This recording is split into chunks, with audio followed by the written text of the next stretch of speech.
వి gold trusted gold buyers మీరు తాకట్టు పెట్టిన బంగారాన్ని విడిపించి ఈ రోజు ఉన్న మార్కెట్ ధరకు కొనబడును. ఫిబ్రవరికి మహాశివరాత్రి నాడు ప్రతి ఒక్క గుడిలో గాని చాలా వైభవంగా పూజా కార్యక్రమాలు జరుగుతుంది. చాలా వరకు శివ భక్తులు వ్రతం పెట్టుకుంటారు. అదేవిధంగా మార్నింగ్ లేకపోతే ఈవినింగ్ శివరాత్రి రోజు గుళ్ళకి వెళ్ళి అక్కడ అభిషేకం కార్యక్రమం పెట్టుకుంటారు. చాలా మంచి కార్యక్రమాలు జరుగుతుంది. కానీ నేను ప్రతి ఒక్క హిందూ భక్తులకి ఒక రిక్వెస్ట్ చేయాలనుకుంటున్నాను. మీరు మన పూలు కానీ కొబ్బరికాయ కానీ స్వీట్ కానీ అది హిందువుల దగ్గరనే కొనాలని నేను అందరికీ రిక్వెస్ట్ చేస్తున్నాను. ఎందుకంటే చాలా వరకు మన హిందువులకి తెలియదు.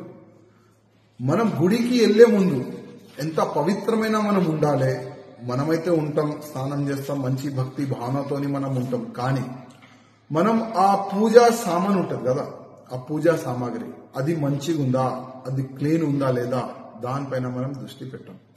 అదే అమ్మేవాళ్ళు కరెక్ట్ ఉన్నాడా లేదా అది కూడా మనం దృష్టి పెట్టాం. ఎందుకంటే 8 దినాలు 10 దినాలు స్నానం చేయరు ఈ పూలు అమ్మేవాళ్ళు, ఈ స్వీట్ అమ్మేవాళ్ళు, ఈ కొబ్బరికాయ అమ్మేవాళ్ళు.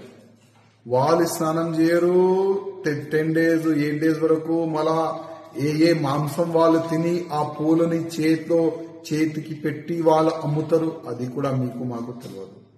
అందుకోసం మనం అంత పవిత్రమైన ఉండి పూజకి మనం వెళ్ళిన తర్వాత అభిషేకం చేసే ఆ పూలు పళ్ళు ఆ కొబ్బరికాయ అది అన్ని ఎంత పవిత్రమైన ఉండాలి, దానిపైన మీరు కొద్దిగా దృష్టి పెట్టండి. అందుకోసం ఏదైనా వస్తువు కొనే ముందు కొద్దిగా ఆలోచన చేసి కొనండి. ఆయనకి బొట్టు ఉందా లేదా, బొట్టు ఉంటేనే కొనండి.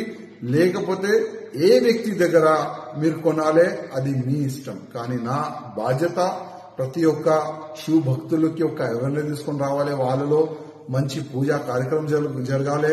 మహాశివరాత్రి రోజు మీరు ఒక మంచి సంకల్పంతో ఉంటారు, గుడికి వెళ్తారు, పూజా కార్యక్రమం చేస్తారు. ఆ దేవుడు మీ పైన ఆశీర్వాదం పెట్టాలి.